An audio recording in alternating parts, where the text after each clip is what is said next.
Hello. This is my second blog, or as my friend likes to say, vlog, which is kind of like a video cross between a blog. Yeah, I like the sound of that. But basically what I want to talk about today is dressing candles for magic. I will explain the situation. This isn't any normal candle dressing, by the way. You wouldn't normally dress candles like this because it's for people who are in need. Not want, they need. When it comes to the type of work I've been doing, prosperity and wealth, I really do freak out. I rarely ever use it because of I've seen it turn bad on people. I've seen it actually turn quite nasty on people. One person I knew constantly used it, constantly was asking. He wanted all the time money, money, money, money, money. And I always used to say to him, you're asking them for something, but you're not actually giving anything back. Like, what are you giving back? And I mean, when it comes to money, people get greedy anyway, We've seen this all over the world. People are greedy with money. So when it does come to prosperity magic, I think you should use it when you need it, not when you want it, because you're just taking the piss, basically. Witchcraft isn't a loan bank, But I'll explain the story. I've had a client of mine come to me, and also a person who I care about infinitely. And who I love, all my clients' details are kept secret because I'm not, it's none of anybody else's business. But what I want to show is how I've dressed the candle. That's what I want to show. But basically, this person is really in dire need. But when I mean need, I mean like dire need of finance and of money. This person is basically at their last tether with it, and I know.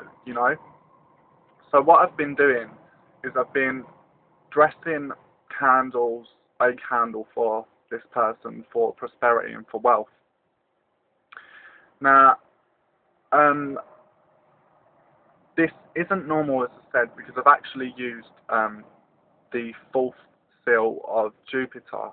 Now, when it comes to seals, I mean, this is all from the Seal of Solomon, the Book of Solomon, the Grimoire, but when it comes to seals, I'm also very cautious, and also because it's seals and money magic, I'm extremely cautious.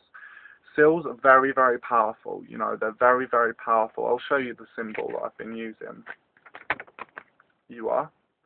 This is the fourth pentacle of Jupiter. And it's to the angel Zadkiel. Now, basically, I'll explain what I've done. Okay, so I've got a green candle, obviously, and I just anointed it with oil. That's all I've done. I've anointed it with various oils. I mean, I've used dragon's blood oil, John the Conqueror, fast luck.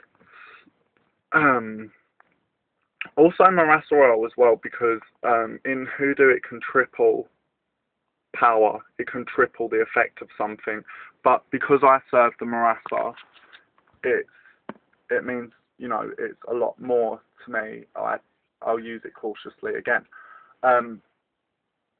But, basically done that. I've said various psalms and spells and chants whilst I've been doing that. So, for instance, I've used Psalm 5. I've done chants. I mean, a favourite one of mine in money magic is money quick and money fast, through time and space the spell shall last, which really works for me, But I hate doing this.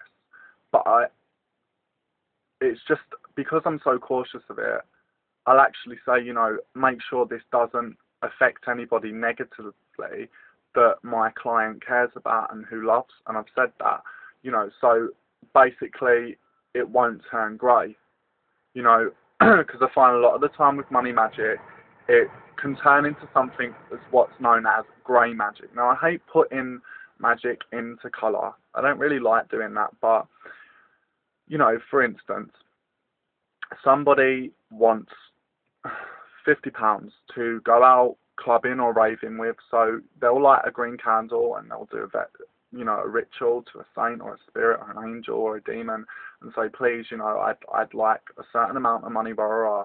The next day, they get a call saying that their nana's died, but has left them a big fat inheritance. This is what I'm talking about. So when it comes to it, I will say, make sure this doesn't hurt anybody. And I hate saying that because it's just really fluffy, but I don't want to risk anything for myself and for my client. I wouldn't want to put anybody through that. So I'll make sure that it doesn't hurt anyone. It doesn't harm anyone. So, anyway, also on the candle, what I've done is, underneath where I've put the seal, I've also put my client's name. I've put their full name, and also their partners, and I've made sure that it's clearly written on the candle.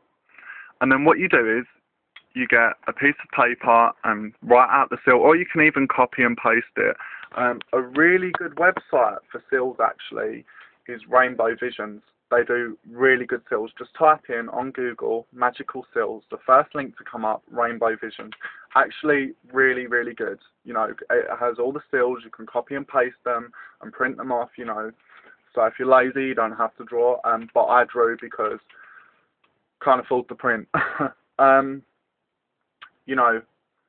So I've drawn this. I've cut around where the seal is.